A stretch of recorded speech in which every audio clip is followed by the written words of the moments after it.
All right. Well, is it today Tuesday? It must be if Bobby Atkins is here at 8:30. We're a little later today. What are you going to do? That's all right.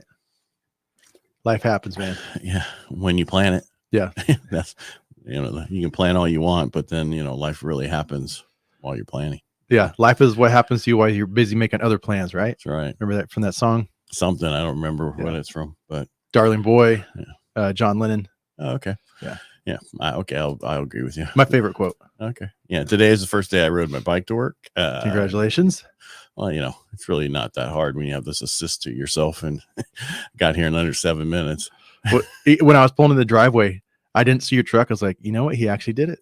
Yeah. Well, it was easy. I figured there was a bike in here. Yeah. It just got it. It's got to, put it together yesterday, got it yesterday, and let's see how it goes. Yeah. All right. Enough about me. Consumer confidence came in much lower than expected, meaning that people are hurting out there. So we're going to start seeing, they keep saying we're not going to see a recession, whatever. I think we kind of are in one right now, but that's just my opinion. I think it's silly. Was it 2 years ago and they're trying to say that inflation was going to be transitory?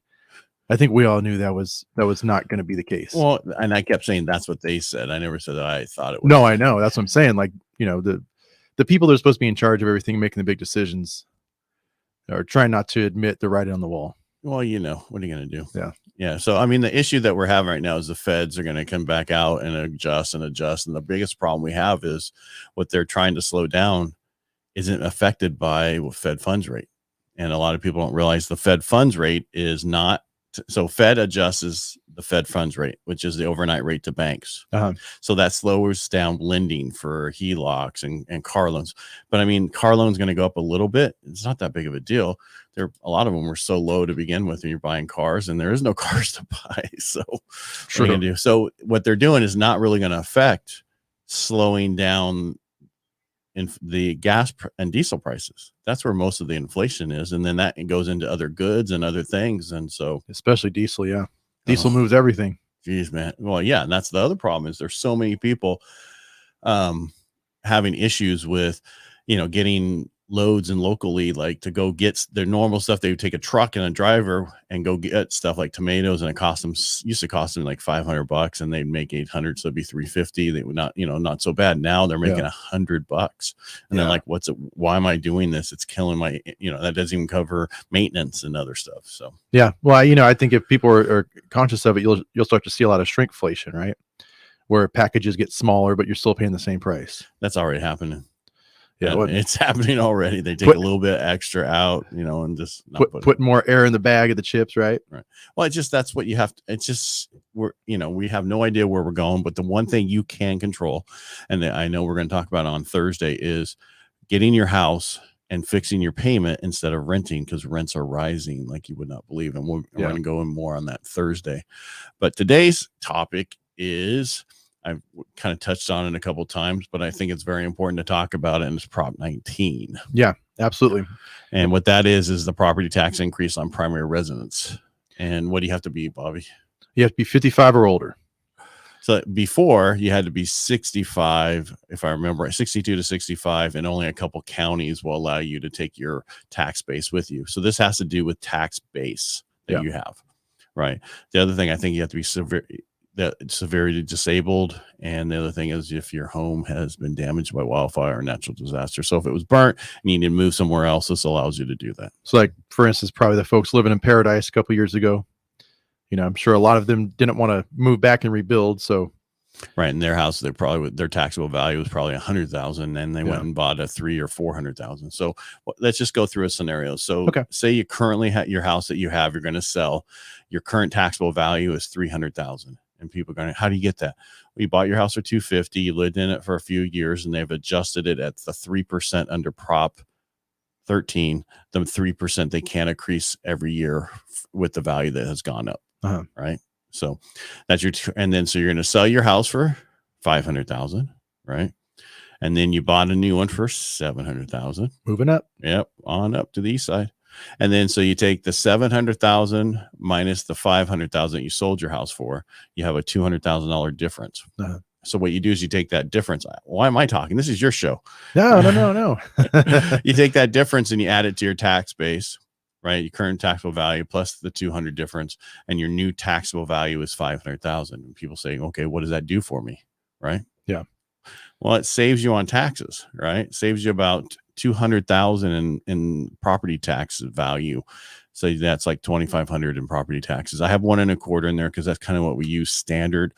Somewhere might be 1.15, 1.21. It just depends on where you're at, but we kind of use a 1.25 across the board. So that's a conservative estimate. Yeah. Correct. So. Yeah. And, that's good. There's a lot of folks, obviously, if you're 55 or older, you're probably not going to work, until you're 80 years old. Right. So chances you're going to be on a fixed income or some kind of income limitation. So I know it is a one-time deal, right? So you can only transfer it. Say you buy the 3 times, up to 3 times. You can? Yeah. Oh, I thought it was one time. No, up to 3 times. Oh, well, that's even better news. Yeah. Okay. Well, in that case, yeah. So you can do it technically for up to 3 times. So now you can take that $700,000 house that you just bought and go out and buy $1 million property, and you add 300,000 to your current tax base. Yeah. So now you're 800, and so it's about 200,000, savings. Yeah. Either way, I think it's great. Yeah. Any way you can save money. Obviously, our taxes, depending on who you ask, probably aren't spent the best, at least not ways that I would authorize. Yeah, they always have better ideas than what we do. Of course. And especially with the new gas, you're going to get the money back. I don't know who's getting that money because I don't, $1,000 gets knocked down to a couple $100 or nothing at all. They should just drop the gas prices and stop giving the money to everybody. Well, what kills me is the taxes. They'd rather give us a subsidy or a credit, right? Rather than get rid of the taxes, because they know that we are not going to vote in more taxes in the future, right? Right. No, and they know that most people who are paying that aren't getting that money. So they're upset. Yeah. So, and as we say before, I always say, if you don't like what's going on, then you better go out and vote. And Stanislaus County going out for 16% of you out last time voting, that's ridiculous. That was it? 16%? Yeah. The last I saw. Wow. I guess it could be like a little bit more, but that was where it was at the last time I saw it. I guess people are comfortable with what's going on, huh? People like to complain and not do anything. True. So November, I want to see 85% out. Hopefully. Yeah. Lord willing, right? Oh God, I hope so. But the good news with Prop 19, if you want to buy a house in this market right now, we can transfer your tax base. Yeah, because that saves you, because one of our clients was, really worried about that when they were selling their house, and their difference was only 75,000 that was added to their. So that was only, that was hardly anything. So yeah. So that was I think it was like $900. Yep. Yeah. So it's not that big of a deal for the year. Yeah. $900 and some dollars. So he was, because he kept asking, how is this? I'm like, it's real easy, sir. I can't say his name. But he requested this, just what he had, add to that. There you go. 75 different. Oh, yeah. Okay. Yeah. Yep. But the biggest problem is it takes the county a long time. I don't want to say a long time, but it takes them a while to process all the changes. Like when you sell your house and you buy another one, it could take up to a year before they catch up and know that you actually moved. And, the new tax base is set up on your new property and all that. Mm-hmm. So for most people who are doing this, I recommend not impounding right away, because we'll have to impound at the higher rate. So you would get some back, but it's just easier if you just do it later or not do it at all. And then just remember to start putting aside money for the taxes, right? Well, most people, when you're selling a house, you get it when your old house that you're selling, you get your impound account back. So you just take that money, put it aside to set up your new impound account. Gotcha. And then add a little bit to it, right, for the few months. And then what he's doing is he's going to pay December and then again an April tax, and then just call the lender who has it at that time and add two months of taxes to the impound account. Because in I think it's February, April, you have to do 2 months plus your tax base. So if you do it at that time, just give them the 2 months and already pay your tax base, you're good to go. Awesome. Yeah, it's easy. Yeah. Easy peasy. All right. Anything else you want to talk about today? It's kind of a short day. Yeah. I want to keep it short and sweet. Prop 19, something that I know we've discussed briefly, but wanted to touch in on again. And I thank you for going through it in depth. And if you're a veteran, Bobby set up a VA buyer page or something. Would you set up a group? Yeah. It's basically a VA home buyer network, right? So we can get you in touch. Even if you're someone who is out of state, doesn't mean that, obviously I can't help you out of state, but I can find you a good agent, and you can always have Ed as your lender. Well, if I can't do it, I'll find somebody to do it too. Yeah. But we want to make sure we give back, because we do a lot with helping the brave and other stuff for vets, and we want to make sure we're taking care of them. Absolutely. We are with them. Yeah. Right? When I went to go get my first VA home loan, I had so many questions and I had to do the research myself, and we're trying to make it easy. We're going to put it all in one place for you. Right. Because a lot of people are like, oh, can I do Cal Grant? And it's like, Cal Grant, I'm sorry, Cal Vet.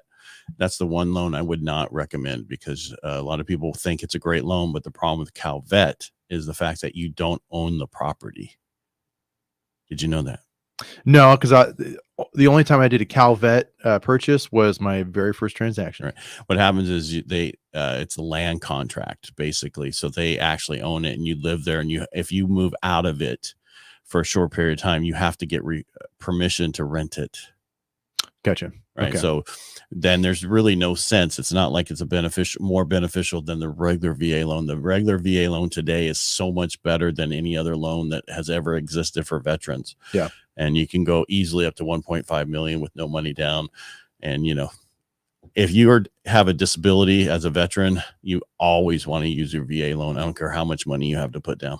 And you know what? In this market right now with the current rates, I've been telling folks, like, this is going to make it possible for veterans to really get their offers accepted, right? Because they're still going to have some money in their pocket. Right. Plus, you don't have the mortgage insurance like you do with FHA. Exactly. So your payment's $300 cheaper than somebody else doing the same loan as a veteran. I mean, as a FHA loan. Or conventional loans, $100 and some difference. Yep, this is the golden window. I'm banging the drum. All right, well, keep banging it. Yeah. And everybody, thanks for watching this. And if you have any questions or need anything else, and if you watch this afterwards, still make a comment, because we still read them and we get back to you. Yeah. All right, everybody, make it a great day, and we'll talk to you on Thursday. All right, thanks, Ed.